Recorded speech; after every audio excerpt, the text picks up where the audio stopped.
이 장비들만 설치를 하면 진행이 될 것 같으니까요. 조금만 기다려주시고 한 2분, 3분 정도. 네. 지금 굉장히 뒤에서 손이 바쁘게 움직이기 때문에 여러분들 넓은 마음으로 조금만 이해해 주시면 오늘 아무 문제 없이 또 정말 건강하게 그리고 잘 기자회견 마칠 수 있을 것 같습니다. 네.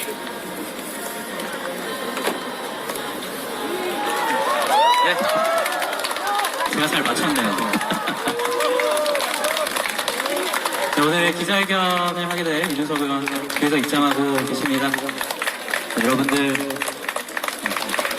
자유롭게 인사 나누시고 또 뒤에 있는 시민분들 불편이 없게 잘 협조해 주시면 감사하겠습니다.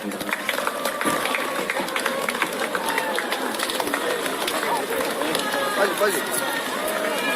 얼마나 걸려요? 무선 마이크 어떻게 찍거든요? 유선 하나 주시고. 유선 하나요? 네, 유선 하나 주세요. 무선이는. 아, 재미없다. 꺼져볼까? 마이크 끄고.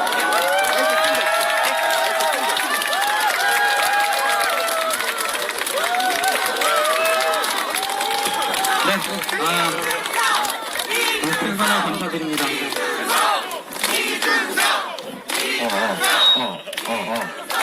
네네네. 네, 여러분들 정말 오래 기다리신 것 같습니다. 지금부터 본격적으로 이준석 의원 현안 관련 기자회견 시작하도록 하겠습니다. 먼저 첫 번째 가장 중요한 순서라고 할 수 있겠죠. 이준석 의원의 기자회견 먼저 들어보도록 하겠습니다.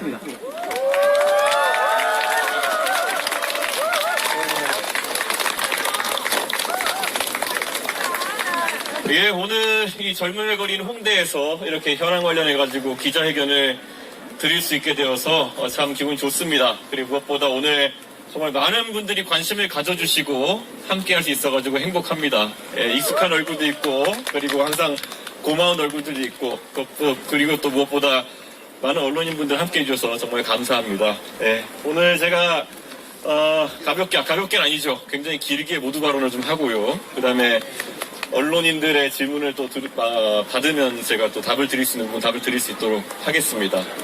뒤에 다 들리시나요? 소리를 좀 높여야 될 것 같은데. 예. 예. 들리시나요? 예. 그러면은 먼저 모두 발언 한번 시작해 보겠습니다.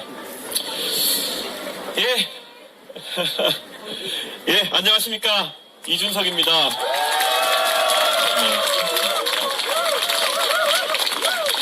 예, 항상 가장 엄혹한 시기에 헤딩이라고 하는 것은 금지된 무언가를 소리 높여서 외치는 것으로부터 시작됩니다. 우리가 일제강점기에 독립을 위한 첫 번째 외침은 1919년 3월 1일에 울려 퍼졌던 대한독립 만세였습니다. 그 뒤로도 27년간 선열들의 피땀 어린 노력으로 독립을 쟁취했습니다. 그런데 그때 19년 3월 1일에 누군가가 가장 첫머리에서 그 말을 밖으로 외치는 것은 엄청난 큰 용기를 필요로 하는 것이었을 겁니다. 김인현 독립선언서에 이름을 올렸던 33명은 그 뒤로 정말 어렵고 힘든 삶을 살았습니다. 그들은 한 분 한 분 사회 지도층이었지만 자손들에게는 많은 것을 물려주지 못하고 다만 대한민국의 역사 속에서 명예로운 이름을 남겼을 뿐입니다. 오늘 저 이준석은 각오하고 크게 한번 외치려고 합니다. 세대교체, 이제는 우리! 이렇게 외치고 있습니다.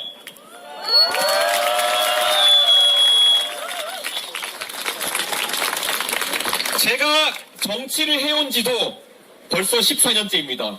그동안 정치의 희로애락을 온몸으로 느꼈고, 그리고 기라성 같은 인물들의 흥당성쇠의 과정을 지켜보면서 많은 것을 느꼈습니다.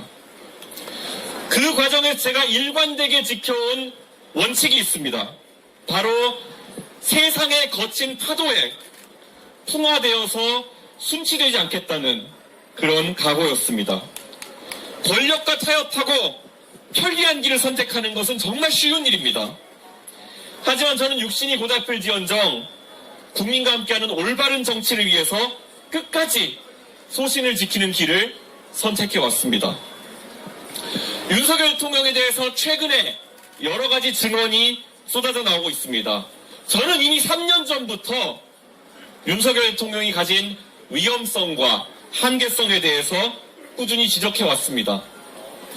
물론 그 과정 속에서 저는 고난을 겪었고 저에게 새겨진 정치적 생채기가 쉽게 지워지지는 않습니다. 하지만 저는 절대 후회하지 않습니다. 그 당시로 다시 돌아간다 하더라도 어떤 선택을 할 것이냐 누가 묻는다면 저는 단호하게 같은 선택을 할 것이라고 말씀드릴 수 있습니다. 서슬퍼런 대통령 집권 초기에 권력기관을 꽉 잡고 있던 대통령에게 할 말을 하는 것이 대한민국을 위해서 꼭 필요한 일이었다. 저는 생각합니다. 정치인은 국민을 대변해야 하고 그것이 때로는 큰 희생을 요구하더라도 회피해서는 안 된다. 저는 그렇게 믿습니다. 윤석열 대통령과 제가 갈등하는 동안 많은 분들이, 저를 아끼는 많은 분들이 대통령이 저보다 살아온 세월이 길고 대통령을 따르는 무리가 크다는 이유 때문에 옳고 그름을 판단하지 않고 그에게 잠시 굴복하라고 종용하셨습니다.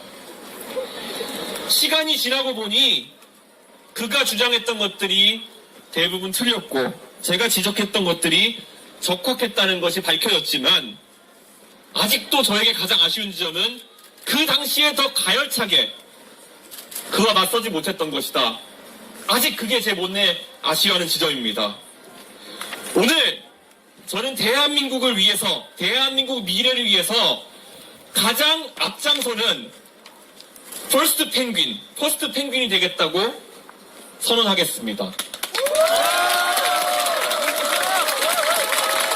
원래 펭귄 무리가 바다로 뛰어들기 전까지 차가운 바다 속에는 번고래와 같은 포식자들이 도사리고 있을지도 모릅니다. 하지만 대한민국의 젊은 세대가 언젠가는 건너야 하는 바다라면은 제가 용기 있게 주저하지 않고 가장 먼저 뛰어들겠습니다.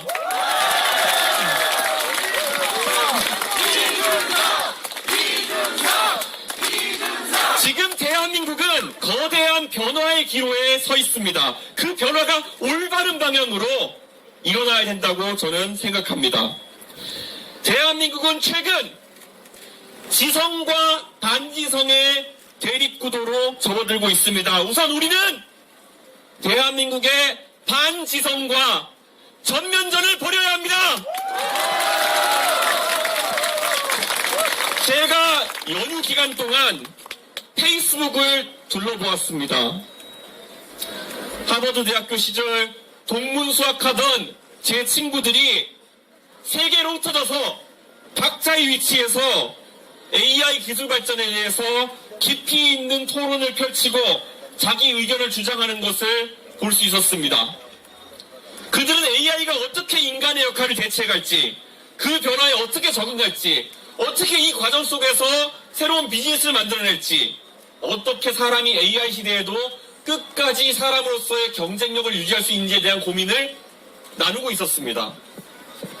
하지만 조금만 시야로 돌려서 그러다 한국에 있는 사람들은 어떤 고민을 하고 어떤 게시글을 페이스북에 소비하는가를 봤는데 참 안타까웠습니다. 가장 많이 소비된 내용은 제 페이스북의 알고리즘도 무너졌는지 이미 오래전에 대법원 판결로 거짓으로 판명난 부정선거 음모론과 같은 허위 정보였습니다.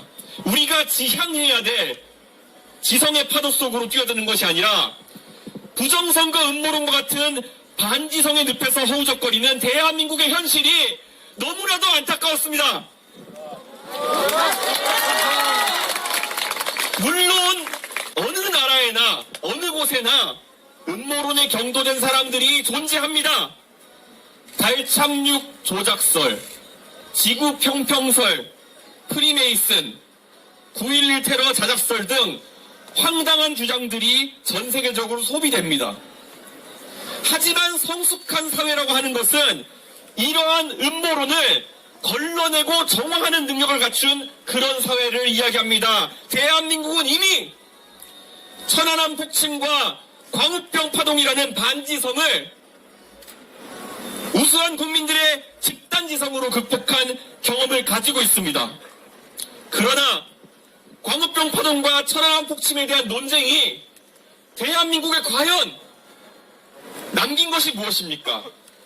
일부 음모론자들은 그런 주장을 통해서 정치적인 이득을 조금 봤을지 모르겠습니다.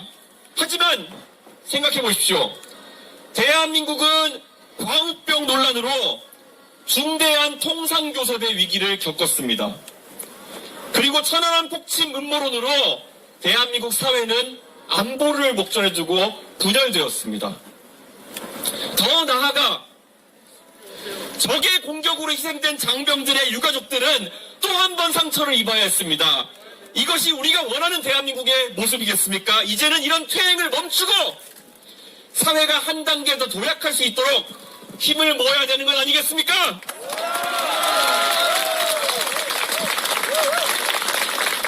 생산적이고 다룰 가치가 있는 내용들이 논쟁의 장으로 나와야 합니다. 예전에 있었던 논쟁, 과연 보편적 복지가 옳냐, 맞춤형 복지가 옳냐 하는 논쟁은 매우 치열했지만은 그 자체로서 가치가 있는 논쟁이었습니다. 우리 대한민국 사람들의 삶을 결정하는 주제였기 때문입니다. 그리고 이 논쟁은 아직까지도 현재 진행형입니다. 국민 여러분, 우리는 지금 거대한 도전에 직면해 있습니다. 경제적, 외교적, 정치적 위기 속에서 대한민국이 어디로 가야 될지 정말 혼란스러운 상황입니다. 심지어 중국의 전기차가 소매시장에 진입하기 위해 가지고 대한민국의 렌터카 회사들을 인수하는 상황에까지 이른 상황입니다. 이것은 단순한 시장 경쟁이 아닙니다. 대한민국의 산업 경쟁력을 놓고 전면적으로 우리가 짚어보는 국가적 대응이 필요한 그런 상황입니다. 그래서 지금 우리 정치권에서 보여주는 모습이 어떻습니까? 정작 이 중대한 경제적, 외교적 도전에 대한 논의는 사라지고 터무니없는 음모론과 반지성이 정치의 중심을 차지하고 있습니다. 선거 부정 음모론을 퍼뜨리며 중국이 개입해서 그렇다라는 황당한 주장을 하는 사람들이 있습니다. 중국에 실제 존재하는 그런 위협이 아니라 망상을 따라가는 이런 행태가 바로 가장 중국을 이롭게 하는 그런 행동 아니겠습니까?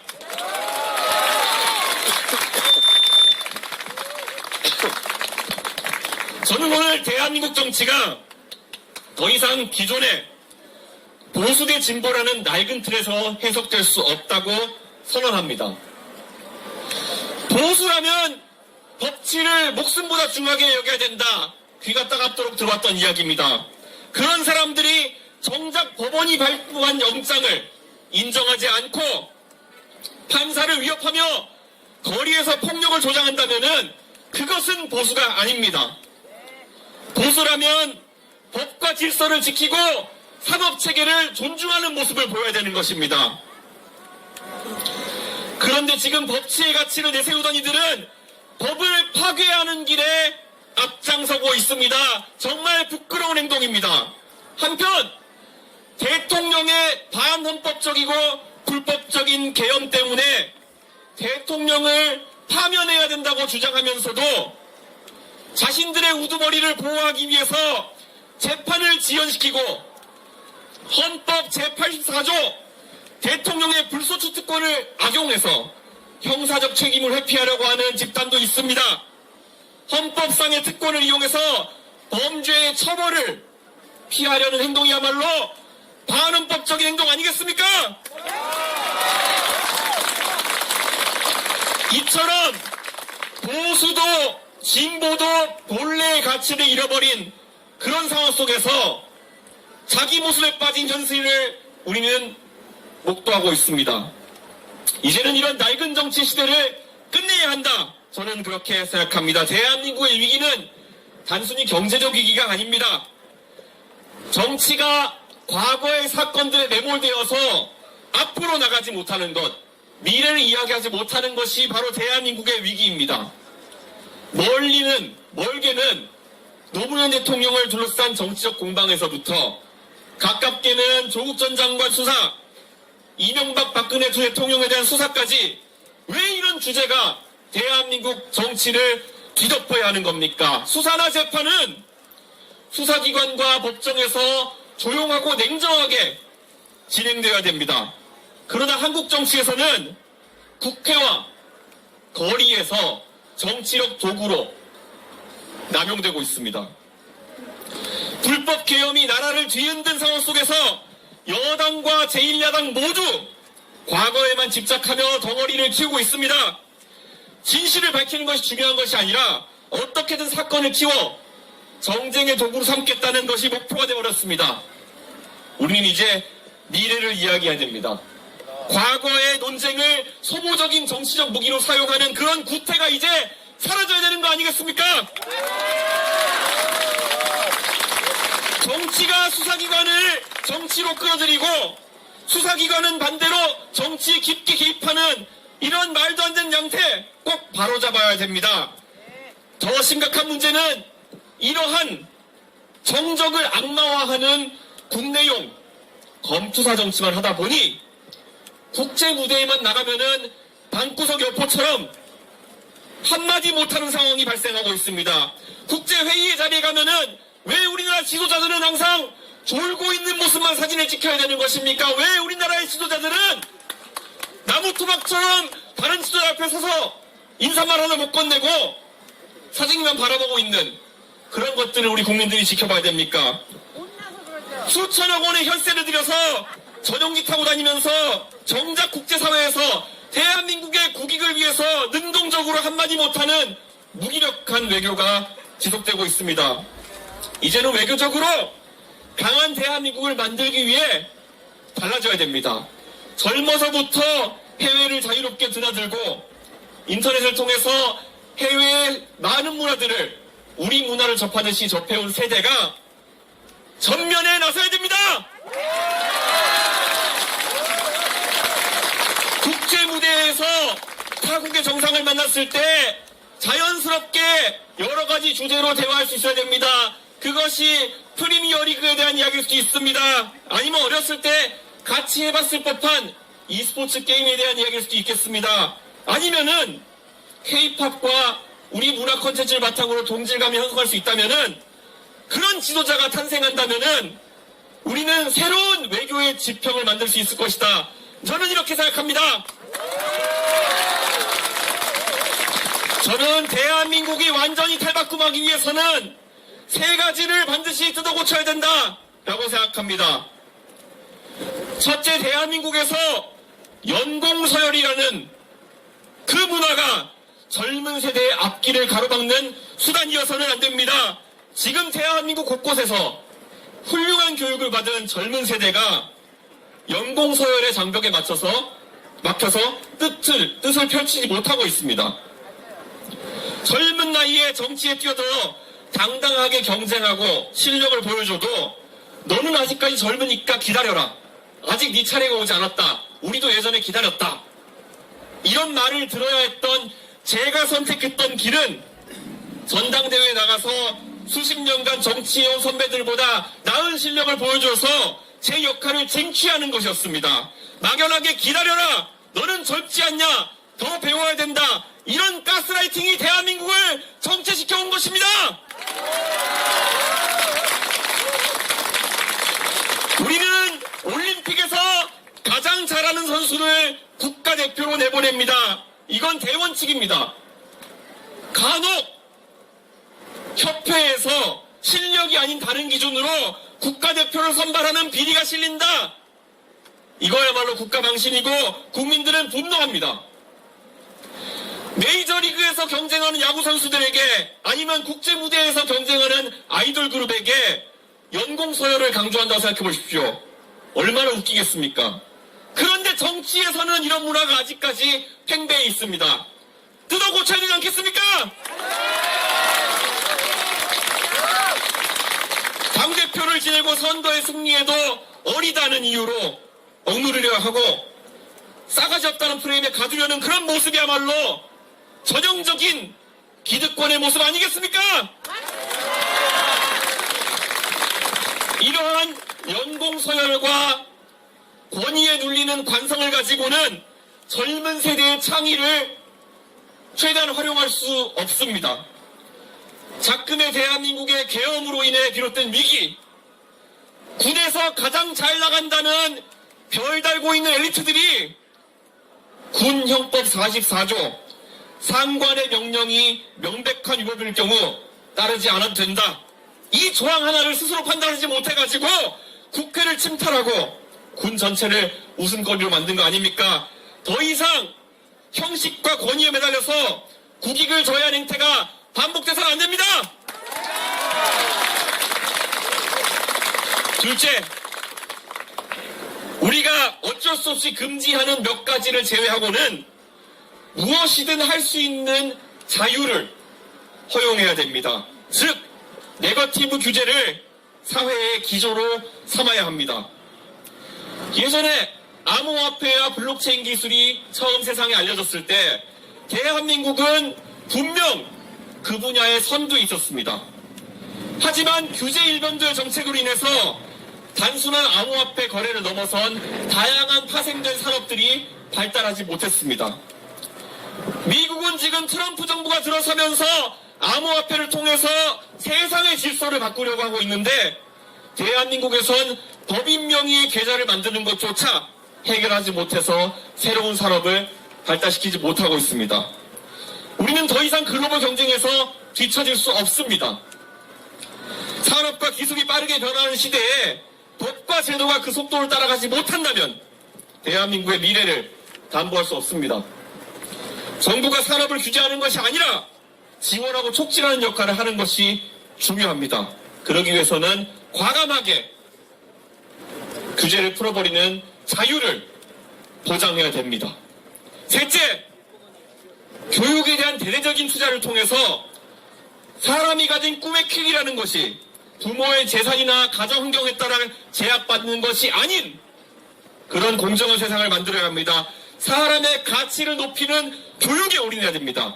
대한민국은 더 이상 출발선이 불공평한 사회가 돼서는 안 됩니다.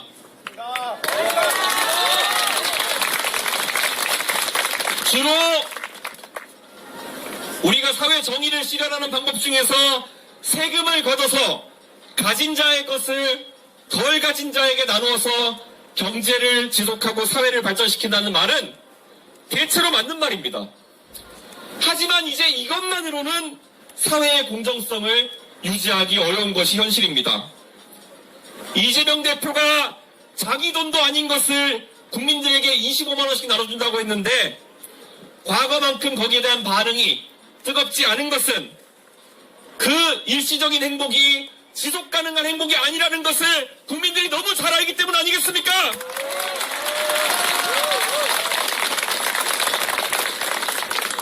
지난 몇십 년간 우리는 학업에 대한 부담을 줄여가는 것에만 몰두해 왔습니다. 물론 시대에 맞게 공부해야 할 영역과 과목이 변하고 방식이 좀 바뀔 수는 있겠지만 그 결과 객관적인 지표는 꾸준한 기초학력 저하를 보여주고 있습니다. 대학에 진학해도 중등교육에서 빠진 부분들을 학생들에게 가르치느라 분주하고 서열화를 방지한다는 이유로 입시에서의 많은 평가는 절대평가화되어서 학생들은 일부 과목에만 집중하는 현상이 심화되고 있습니다. 공적 영역에서 교육에 대한 투자와 목표치를 확실하게 올려야 되는 거 아니겠습니까? 고기를 잡아주는 것보다 고기를 잡는 법을 가르쳐주라는 그 평이한 격언처럼 대한민국이 몰두해야 될 것은 자라나는 아이들 하나하나가 더 높은 수준의 교육을 받을 수 있는 그런 세상 아니겠습니까? 교육 기회의 불평등이 미래의 불평등으로 이어지는 악순환을 끌어내는 것이 무엇보다 중요합니다. 출신 배경과 부모의 경제력과 관계없이 누구나 공정한 출발선에서 시작할 수 있도록 해야 합니다. 적어도 공부 열심히 하고 입 바른 소리 하면서 똑바르게 살면 여느 중산층 가정에 태어나서도 당대표가 될 수 있고 막강한 권력과 맞서서도 국민들의 선택을 받아서 국회의원이 될 수 있고 큰 덩어리에 속하지 않고도 새로움을 주장하면서 승부하면은 더 큰 역할을 국민들이 맡겨줄 수 있다는 믿음, 그 믿음이 살아있어야지만 대한민국이 더 역동적이지 않겠습니까?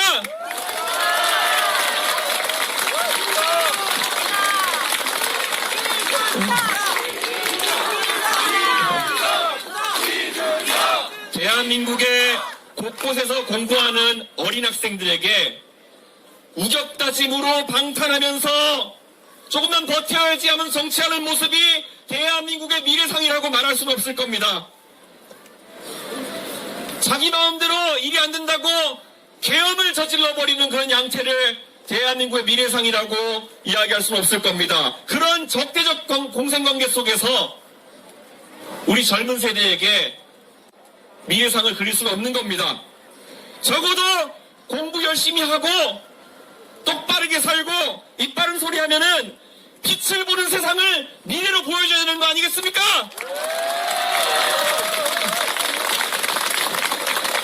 36살 거대 정당의 당대표 당선의 기적 누구도 믿지 않았습니다. 그리고 누구도 이기지 못할 것이라던 동탄의 기적 위에 우리가 쌓고 싶은 다음 기적은 바로 세대교체의 기적입니다.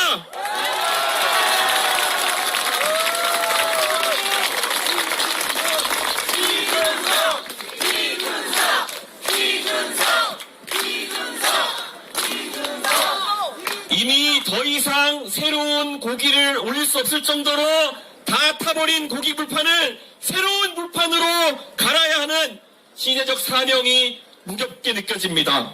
그러나 한 가지 확실한 것은 우리는 또 한 번 세상을 놀라게 해야 되는 거 아니겠습니까?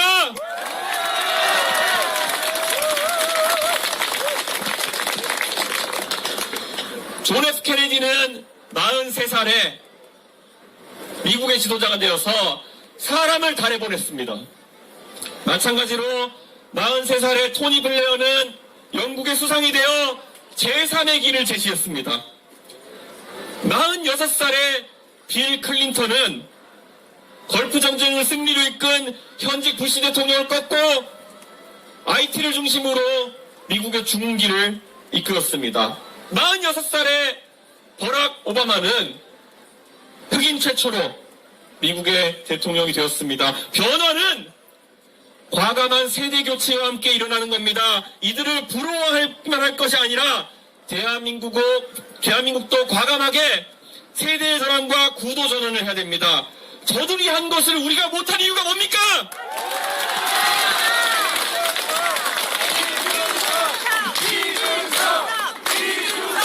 지금 벌어지고 있는 왼쪽과 오른쪽과의 경쟁은 무의미한 경쟁입니다. 왜냐하면 저들이 지금 대단한 좌파적 사상과 우파적 사상을 가지고 충돌하고 있는 것도 아니지 않습니까? 철학은 없고 이해타산만을 가지고 서로 진영을 참칭하는 모습 두렵지 않습니다, 여러분? 진보 세력은 한미일 협력을 비판해오다가 갑자기 예상되는 조기 대선을 앞두고 오락가락하는 모습에서 외교의 가장 큰 가치인 신뢰와 예측 가능성을 모두 상실했습니다. 보수 세력은 광우병 괴담을 비판하면서 이성을 강조해오던 모습에서 벗어나 부정선거에 올인하는 반지성의 정치에 들어섰습니다. 이 낡은 틀 속에서 더 이상 머물러 있을 수 없습니다. 철진한 노래를 엇박자로 부르는 이 두 세력을 과거에 남겨두고 우리는 미래의 노래를 부르며 앞으로 나가야 됩니다.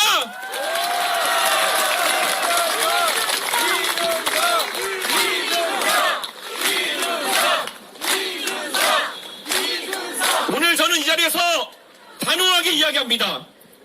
대한민국의 평균 연령은 1981년생입니다. 선진국에서 태어나서 자란 우리 세대가 이제 대한민국 선진국에 걸맞게 한 단계 더 업그레이드 합시다. 그것은 정치를 바꾸는 것에서 시작합니다.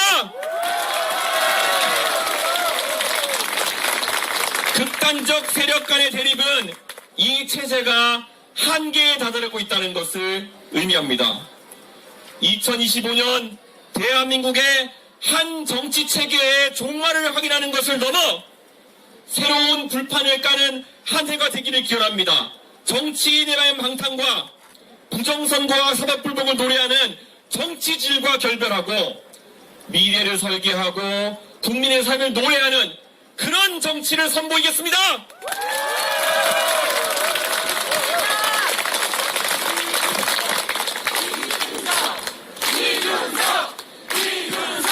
이렇게 말씀드리겠습니다. 이제 우리는 좌도 아니고 우도 아니고 앞으로 갑시다. 그리고 우리 모두 함께 갑시다. 어차피 가야 할 길이라면은 다른 나라보다 더 빠르게 그리고 단호하게 갑시다. 감사합니다.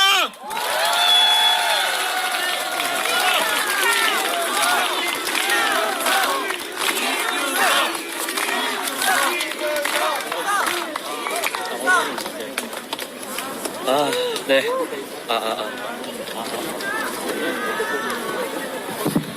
네. 여러분, 못 본 사이에 성량이 더 커지신 것 같아요. 제가 너무 오래 안 뵀나요? 어쨌든, 만족스러운 시간이 되셨나요, 여러분? 저도 오늘 참 배울 점이 많은 것 같습니다. 여러분들의 모습을 보면서 더욱더 배울 점이 많은 것 같습니다.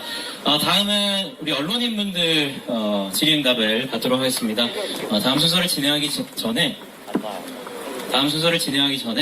오늘 질의응답은 비교적 오늘 있었던 기자회견문을 바탕으로 질문을 해주시면 상당히 감사할 것 같다라는 말씀을 드리겠습니다.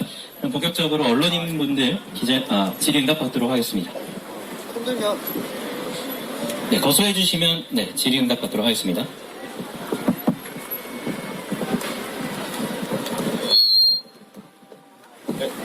예. 안녕하세요. 예, 의원님 저기 말씀 잘 들었습니다. 저기 이제 대선 출마를 조금 기정사실하고 계신데 의원님께서 생각하시는 이번 대선의 시대 정신이 무엇인지 궁금합니다. 방금 전에 제가 모두에도 말했지만은 저는 대한민국의 위기가 매우 중차대하다 이런 생각을 합니다. 그리고 사실 지난 대통령 선거에서 윤석열, 이재명 두 후보가 붙었던 대선은 저도 참여했지만 정말 경제나 안보나 교육이나 외교에 대한 논제가 하나도 다뤄지지 못했던 그런 대통령 선거였고 그 결과 우리는 대장동이 네 거냐 내 거냐를 가지고 다투던 두 사람들이 3년이 지나서도 그 논쟁을 벌이면서 정치를 무너뜨리는 모습을 지켜봤습니다. 그러니까 저는 비정상의 정상화가 큰 틀에서 중요하고 무엇보다도 아까 말씀드렸던 것처럼 지성을 회복하는 것이 중요하다 이런 생각을 합니다. 특히 최근에 극우화되어가는 일부 세력의 모습들 우리가 조기에 대처하지 않으면은 정말 유럽에서 있었던 그런 여러 가지 폭동이나 이런 상황들을 맞이할 수 있겠다 이런 위기의식을 갖게 됩니다.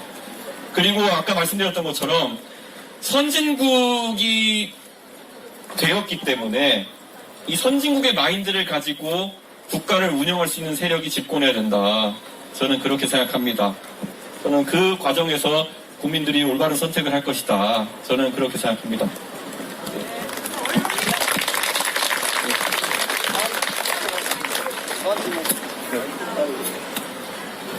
네, 안녕하세요. 그 연설을 잘 들었습니다. 그 세대 교체를 이야기하신 뒤에 교육, 경제, 외교 등과 관련된 현실이나 이제 문제점, 개선 방향을 대략적으로 그런데 오늘 연설하시는 그 내용이 이 앞으로 발표하실 공약의 큰 밑그림이라고 봐도 될는지 궁금합니다. 예. 저희가 개혁신당을 창당하고 처음에 공약을 냈을 때 상당히 파격적이면서 논쟁적인 공약들을 냈던 것을 기억하는 분들이 있을 겁니다. 그리고 우리가 그때 지적했던 위기와 미래는 1년이 채 지나지 않아가지고 실제 위협으로 드러나고 있습니다. 그때 저희가 지적했던 것 중에 하나가 예를 들어 지하철 무임승차 문제 더 이상 이대로 방치해서는 안 된다. 그래서 저희 나름의 대안으로 바우처제를 도입하자부터 얘기했었는데 그때 그것을 갈라치기니 무슨 뭐 이렇게 했던 사람들은 작금의 지하철 적차가 감당할 수 없는 수준이라는 기사를 보면서 무슨 생각을 하고 있을지 궁금합니다.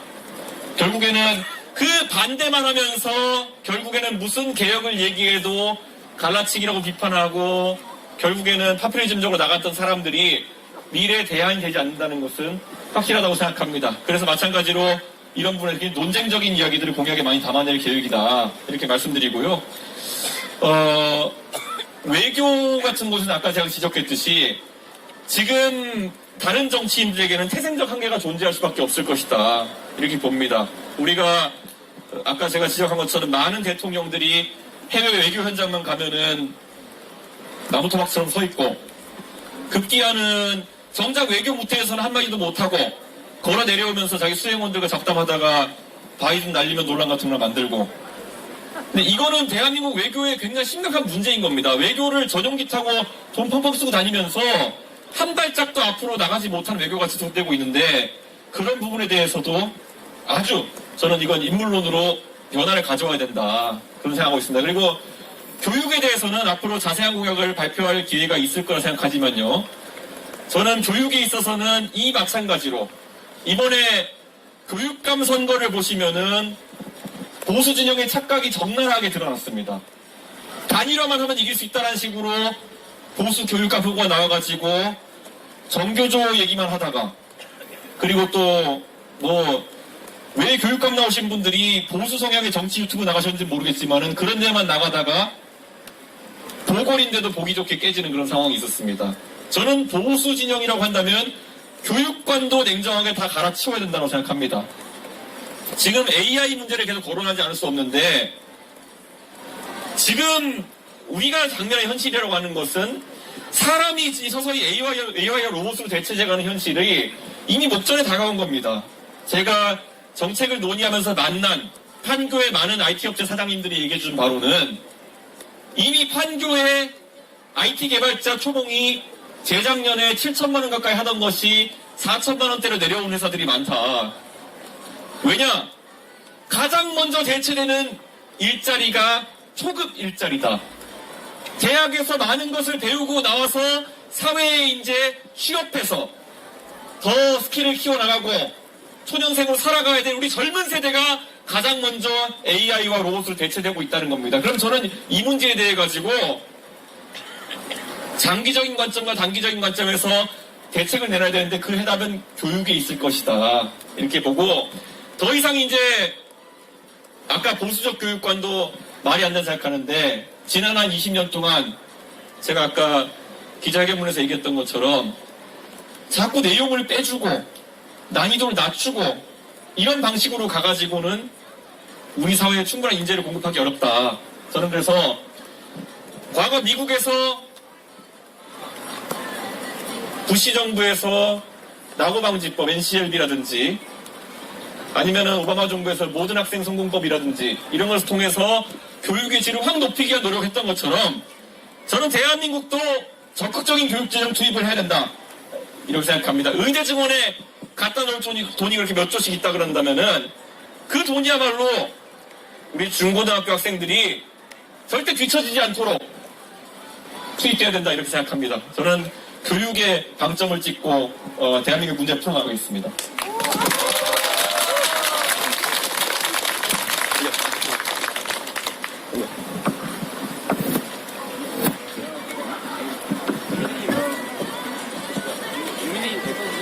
개헌에 대한 마이크 꺼내세요. 마이크 꺼내세요. 말고 다시 한번. 개헌에 대한 소리 안 나죠? 네, 방금 전에 개헌에 대한 입장을 이제 해주셨는데요. 저는 개헌에 있어가지고 이 개헌 논의가 항상 소비되는 방식이 마음에 들지 않습니다.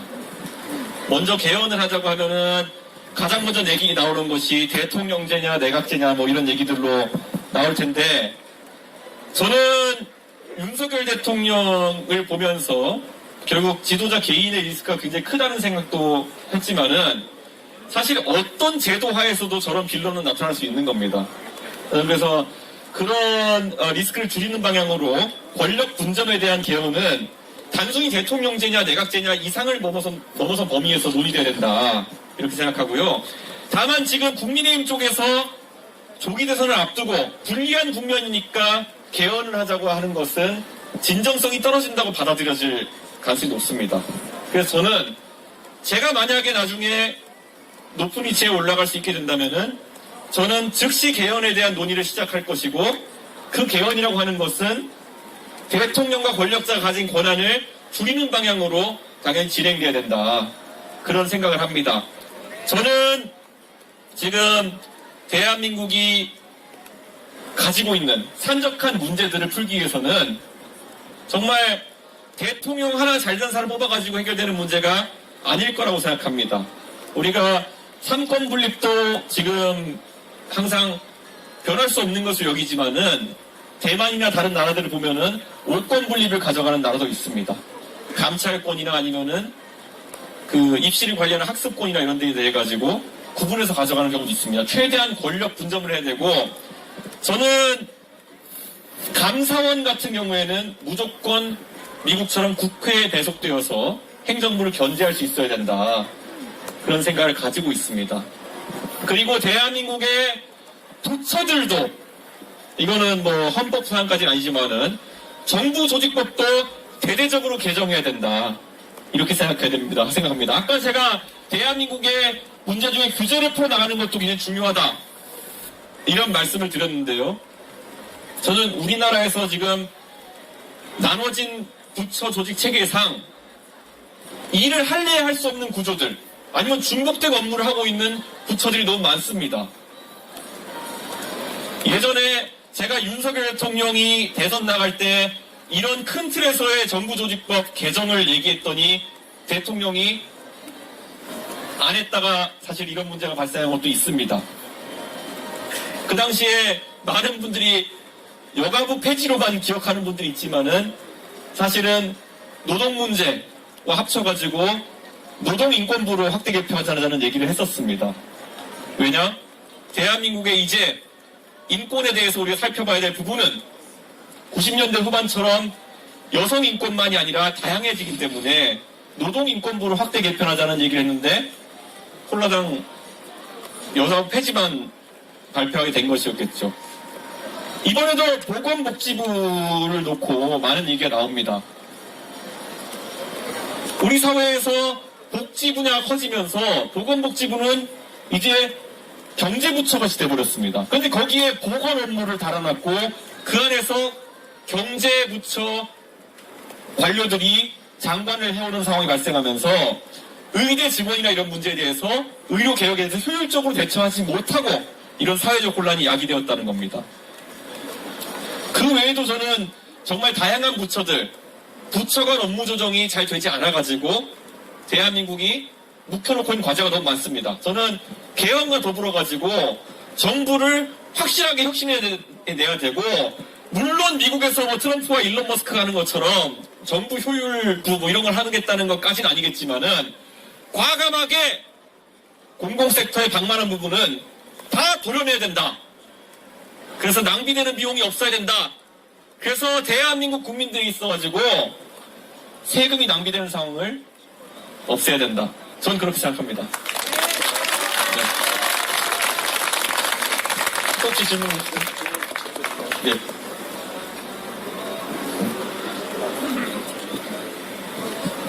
오늘 명시적으로 그래서 대선 출마 선언하시는 건지 우선 궁금하고 네. 단일화 가능성은 아직 열려 있는 건지도 궁금합니다. 예, 대선이 있다면은 저는 그 안에서 역할을 할 겁니다. 예, 그리고 제가 이렇게 단언코 이야기하는 것은 제가 나이가 올해 이제 40이 되었는데요. 예, 이게 나이가 들어간다는 축하받는 일인지는 모르겠습니다만은 그런 생각이 듭니다. 제가 아마 보수 진영을 사랑했던, 보수 진영을 지지했던 많은 분들이 느끼는 비애와 허탈감의 연장선일 수 있겠습니다. 저는 제가 27살에 박근혜 대통령이 저에게 정치를 하라고 제안했을 때 그저 가지고 있던 꿈은 제가 하고 있던 교육봉사단체에 아이들이 겪고 있는 어려움, 그런 것들을 해소해보겠다는 생각으로 정치에 들어왔습니다.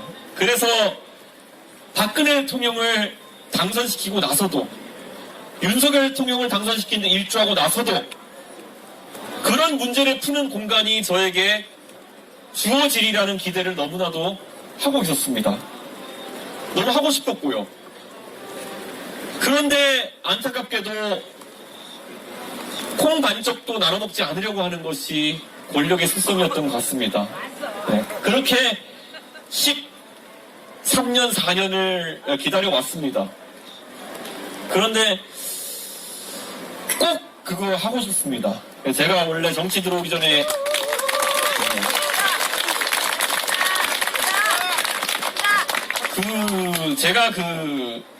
왜 이 얘기할 때만 제가 이제 욱하는지 모르겠는데요. 아까 제가 기조 발언할 때 그 말이 진실이었을 겁니다. 제가 동탄에서 이거 많이 외치고 다녔었는데요.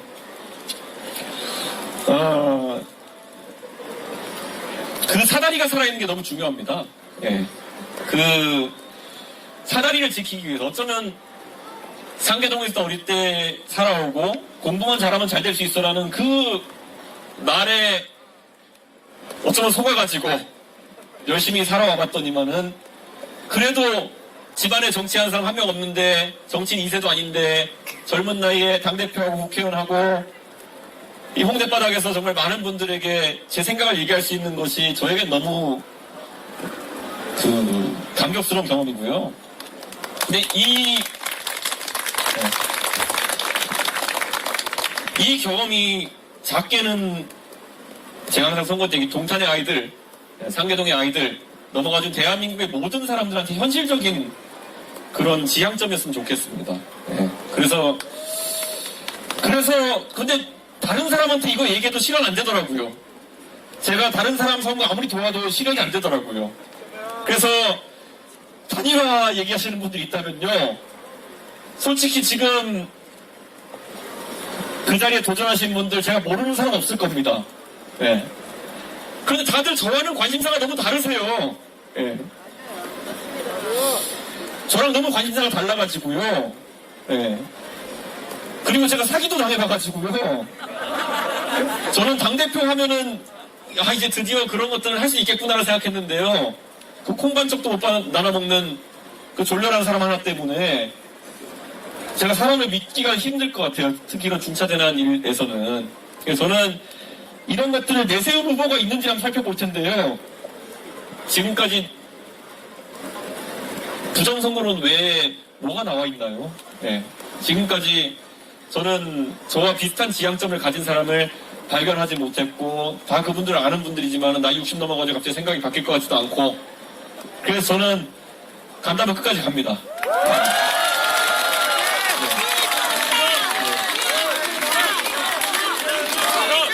이게 근데 제 경험상 이 길이 가는데 기름도 많이 먹고 가는 길에 주유소 많이 들려야 되고 하는데, 예. 가다가 만약 기름 떨어지면은 뛰어서라도 가겠습니다. 예.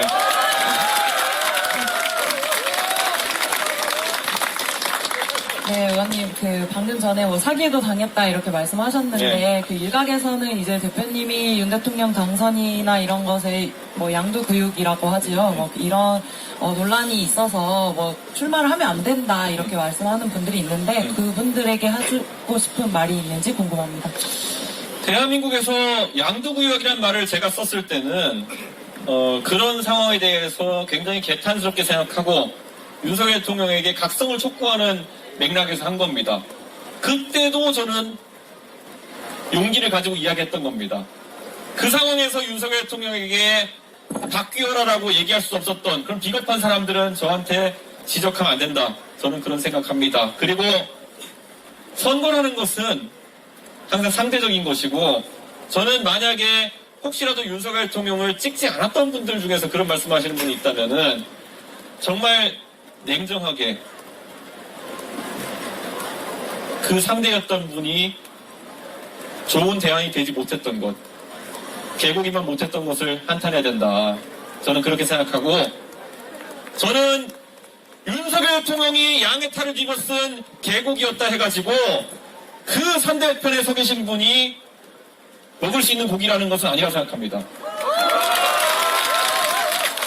저는 그래서 사람은 항상 발전하고 확단할 수는 없지만은, 만약에 지금 탄핵의 분위기 속에서 제1야당이 또 먹을 수 없는 음식을 내놓는다고 한다면은 저는 결과가 크게 다르지 않을 것이다. 저는 그렇게 생각합니다.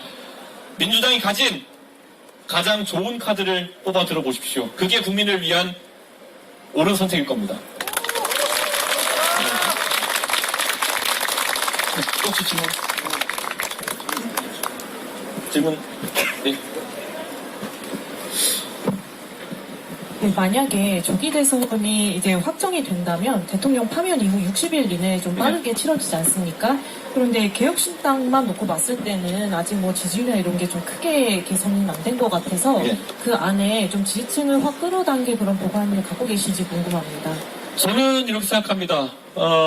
우리는 요행을 바라는 조직이 아닙니다. 네.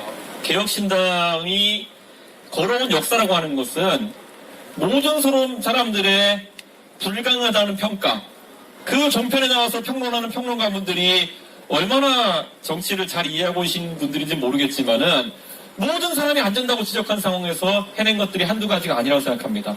처음에 어떤 사람들은 나와서 이준석이 과연 창당이나 낼 수 있겠느냐, 여기 계신 분들이 주역이었지만은 창당 당당하게 해냈습니다. 그것도 저는 여느 사람들이 창당하는 것처럼 브로커나 아니면은 당원 명부 사서 하지 않았습니다.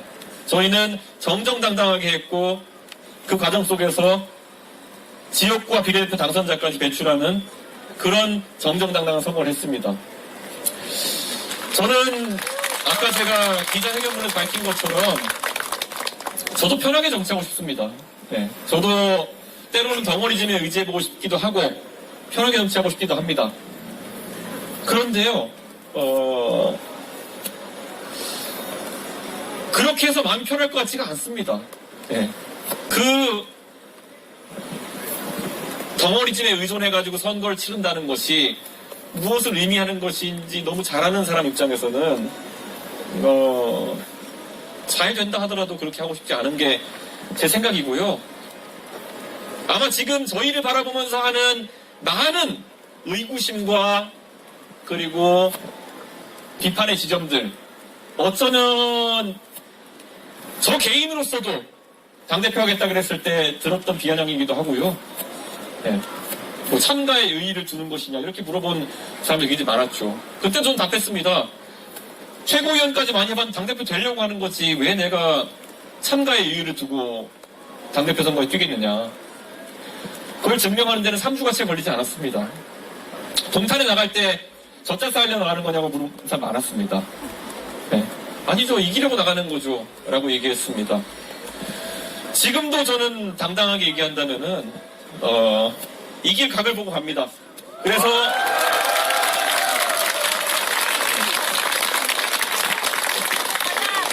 무조건 어떤 상황을 쓰든지 이길 각을 보고 그 방향으로 가겠습니다. 네. 네. 또 혹시 질문 주시죠? 네. 의원님, 대한민국 사회의 정치 양극화, 네. 계엄이랑 탄핵 거치면서 더 심해지고 있다는 말들 나오는데, 아까 뭐 교육에 대한 부분이 이제 경제적 양극화에 대한 부분 같이 읽혔고, 혹시 뭐 정치적 양극화에 대한 의원님이 생각하는 해법 같은 게 있으신지 여쭤보고 싶습니다. 네. 저는 이제 대한민국이 다시 한번 사회적 효율을 끌어올리는 아주 큰 도전을 해야 될 때가 아닌가 이런 생각을 합니다. 지난 10년 동안 우리 사회에서 제가 정치를 시작한 2012년부터 이어져 왔던 논쟁은 복지에 대한 논쟁이었습니다. 어떻게 하면 그 양극화를 줄이기 위해 가지고 가진 자가 덜 가진 자에게 나눠줄 수 있느냐에 대한 논리, 그걸 개발하는 게 우리 정치의 과정이었습니다. 그 논쟁은 아직도 유효합니다. 근데 아까 말했던 것처럼 그와는 차원이 다른 도전이 우리 앞에 있습니다. 최저임금을 올리자는 논쟁은 그래도 일하는 사람이라면은 살아갈 수 있을 정도의 임금을 받아야 된다는 그런 논리에 따라서 논쟁했던 부분이겠죠. 하지만 AI와 로봇의 대주 속에서 우리가 경험하는 도전은 일자리 자체가 사라지는 문제입니다. 사람이 로봇과 AI의 생산성보다 떨어지는 순간부터 최저임금보다 덜 받는 문제가 아니라 한 푼도 못 받는 문제가 생겨나는 겁니다. 그럼 저는 여기서 AI와 로봇의 발전 속도를 끌어내릴 수 있는 것이 아니라면은 개개인의 사람들에게 주어진 냉혹한 현실 앞에서 사탕 발림을 해서는 안 된다라는 생각이 듭니다. 누군가가 정치 권력을 잡으면은 25만 원을 주는 것이 해법이 아니라는 것을 젊은 세대가 알도록 계속 얘기해야 됩니다. 어쩌면 냉혹한 얘기일 수도 있겠지만은 더 많은 시간을 사람의 개발에 사용해야 되는 것이고, 이미 정규 교육을 마친 사람도 나이 50이 돼가지고 60이 돼서 다시 한번 재교육에 사회적으로 투자를 해야 된다는 것일지도 모릅니다. 단순히 과거에 배움이 부족했기 때문에 방통대에 가고 뒤늦게 기술을 배우고 이런 문제가 아닌 겁니다. 내가 은퇴 전까지 최소한의 생산을 유지하기 위해서는 끝없이 교육하고 일신해야 되는 과정이 있는 겁니다. 그에 맞게 사회체계를 바꿔나가지 않으면은 저는 대량 실업의 사태에 직면하게 될 것이고, 어떤 복지 논쟁도 무의미한 상태에 진입할 수 있다. 저는 그런 생각을 갖고 있습니다. 그래서 아까 교육 문제를 제가 힘주어서 강조했지만은 정말 냉혹할 정도로까지 교육의 강도를 올려야 될지도 모른다. 저는 그런 생각을 합니다. 지금 대한민국의 교육의 문제가 뭐겠습니까? 과거에는 우리가 일제 성적평가나 이런 걸 통해 가지고 어느 지역에 어떤 학생들이 교육의 어려움을 겪고 있고 이런 것들을 파악해 가지고 대책이라도 세울 수 있었지만은 지금은 그것이 줄세우기다, 위화감 조성이다 이래 가지고 교육에 있어서 합리적인 의사선택을 할 기반 자료 자체가 존재하지 않는 상황이 돼갑니다. 저는 이 상황에서는 조금 더 교육의 강도를 높이는 것이 중요할 것이다. 저는 그런 생각을 합니다. 그리고 예? 정치 양극화에 있어서는 아까 제가 지성과 반지성의 대결이라고 얘기했습니다. 광우병 시위를 논리적으로 비판했던 사람들이 부정선거를 붙들고 있는 거는 스스로의 자기 모순이고 부끄러움입니다. 광우병에 대해서도요, 이성적으로 논리적으로 비판했던 사람들은 그러면 안 되는 겁니다. 왜냐? 광우병에 대해서는요, 이성적으로 논리적으로 비판하는 사람도 있었지만은 내 가족의 먹거리의 문제이기 때문에 더 감성적으로 민감하게 반응했던 분들도 있습니다. 그분들의 생각은 나름 또 존중받아야 되는 겁니다. 하지만 그것이 과학적이지 않다는 이유로 비판했던 사람이라면은 지금 이 부정선거에 대한 논란도 마찬가지로 비판해야 되는 것인데, 정치적 이득을 위해서 굉장히 무책임한 사람들이 이런 선동을 이끌어 나가고 있습니다. 저는 정치 양극화를 풀 수 있는 방법은 합리적인 대중의 이성과 책임 있는 사람들의 자세라고 생각합니다. 저는 대한민국의 대중은 토론의 장이 펼쳐지고 논리적인 고민의 장이 펼쳐지면은 이런 사안에 있어가지고 합리적인 판단을 할 수 있다. 저는 그런 역량을 갖춘 게 대한민국 국민이다. 이렇게 생각합니다. 그런데 이렇게 음모론이 판을 치고 선동이 갈수록 격화되는 이유는 책임 있는 지도자야 할 정치 지도자들, 그리고 이름이 알려진 셀럽들이 오히려 그런 토론회장에 나서는 것을 주저하고 도망다니고 있기 때문이다. 저는 이렇게 생각합니다. 다시 한번 저는 이 자리에서 부정선거론을 그렇게 강하게 주장할 거면은 황교안 대표, 민경욱 의원, 요즘 유명세를 타고 있는 전환기 씨, 이런 분들 모두 토론의 장에 응해야 된다. 이런 생각을 합니다.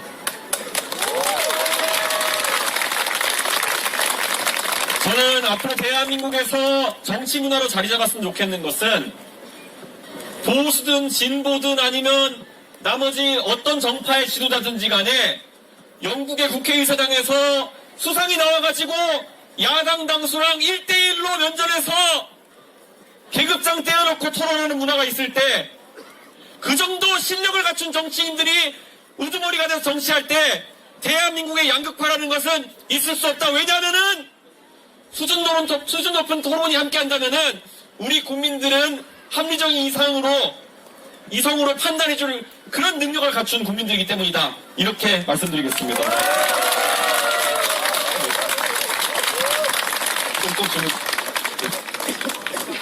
네. 네.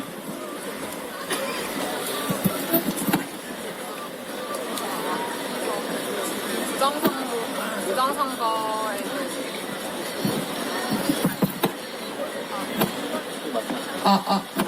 그 황교안 이 강사께서 이제 토론을 하자고 했는데 나서지 않는 이유를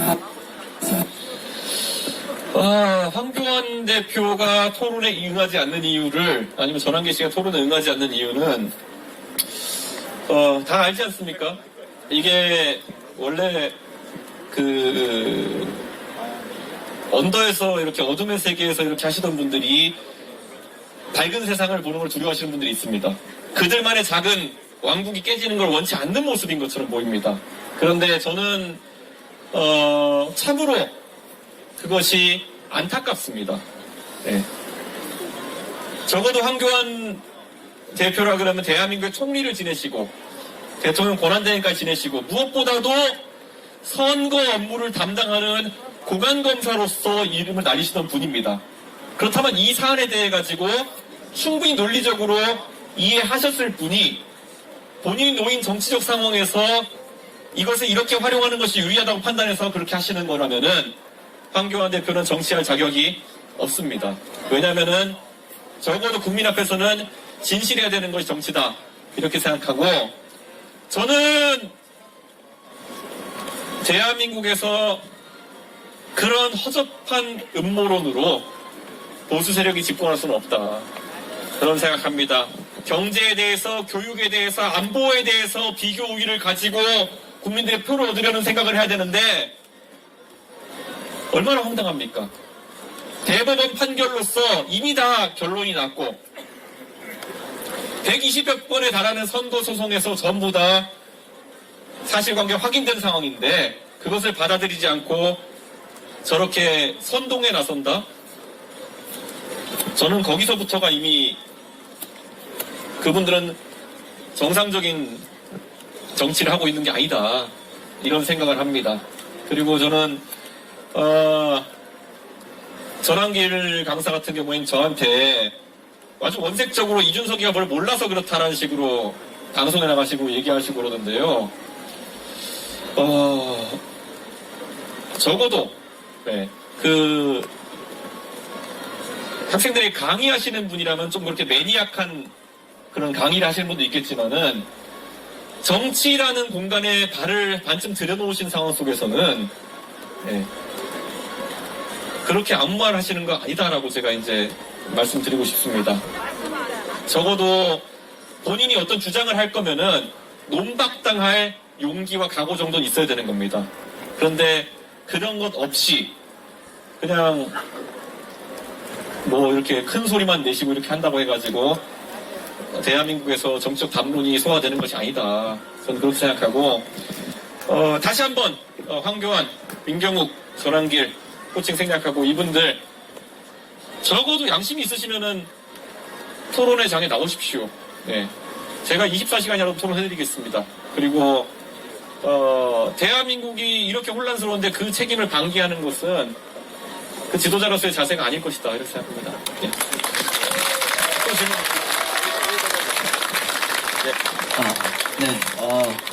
상당히 긴 시간 기자회견 진행되었는데요. 조금 죄송한 말씀 드리면 제가 시민분들 답변 순서가 있다라고 했는데 제가 이 공간을 너무 오랫동안 사용하다 보니까 약간 시민분들 불편이 좀 우려돼서 사진 촬영하고 싶으신 분들 많으실 것 같은데 사진 촬영 순서 진행하시면서 혹시나 뭐 궁금하신 거 있으시면 짧게 그냥 이준석 의원과 직접 답변 받으시면 될 것 같고요. 지금부터는 사진 촬영 순서로 대체하도록 하겠습니다. 제 기준으로 이준석 의원이 여기 서서 사진 촬영하실 테니까 네. 네. 감사합니다. 제 앞으로 한 줄씩 서주십시오. 네. 혼란을 방지하기 위해서 이준석 의원과 제 앞쪽으로 한 줄을 서주셔야 저희가 모든 분들이 안전하게 촬영하실 수 있습니다. 네, 여러분들 모두 촬영하실 수 있으니까 네, 새치기 하실 필요 없고 네, 조금만 기다려주시면 전부 촬영하실 수 있으니까 하실 수 있습니다. 네, 그리고 여러분들 사진 촬영 순서 오시면 휴대폰 촬영 기능 미리 켜주시면 감사하겠습니다. 네, 두 가지만 지켜주시면 한 줄 서기 그리고 사진 촬영 미리 켜놓고 바로 사진 촬영 될 수 있게 여러분들 도와주시면 감사하겠습니다. 제 기준으로 이준석 의원 앞쪽으로 한 줄씩 서주시기 바랍니다.